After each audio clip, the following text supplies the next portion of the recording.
Our war on terror begins with Al-Qaeda, but it does not end there. It will not end until every terrorist group of global reach has been found, stopped, and defeated.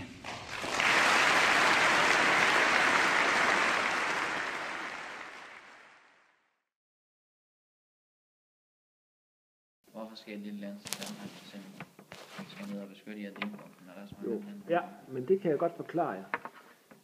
Hvis I sejler ude på de store have, så vil I opdage, at der er fantastisk mange danske skibe, der sejler rundt ude i verden. Og jeg tror, det er cirka en tiendedel af alt det gods, der bliver fragtet rundt i verden. Det bliver sejlet rundt på danske skibe. Altså som Mærsk, eller? Ja, det er Mærsk, ja. Jeg kan huske en gang, jeg sejlede op igennem Suezkanalen, hvor jeg ved ikke, hvor mange Mærsk containerskibe og tankskibe, vi så. Det var mange. Så selvom Danmark er et lille land, så er vi altså en søfartsnation. Ja. Og vi betyder rigtig meget ude i den store verden, som søfartsnation.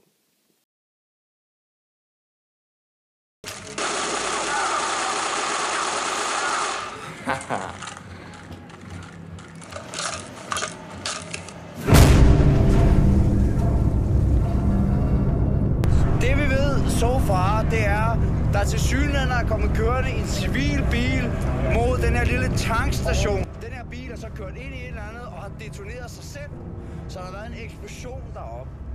Indledningsvis så kører vi med en bil til forrest, og så observerer vi mod det. Det er bare kæmpe brag. Det er løgn. Så løber 7-5 og 3-5, de løber bare ind i mig, så jeg vælter i helveste. Okay. Ja, alle løber bare til højre og venstre. Så jeg løber hen, så hører jeg bare på radio. Ja, der er blod alle vejen. 2-5 med noget.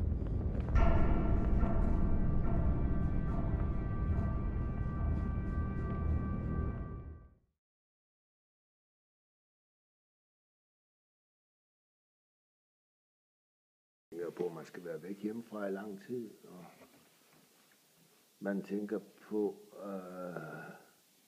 hvordan man klarer, hvordan man får det med besætningen, om man kommer godt ud af det med dem, og om de synes, man gør ens arbejde ordentligt. Og jeg tænker selvfølgelig også på, hvis det går rigtig galt, hvis der er nogen, der omkommer, eller skibet bliver beskudt, eller et eller andet, hvad gør du så, ikke?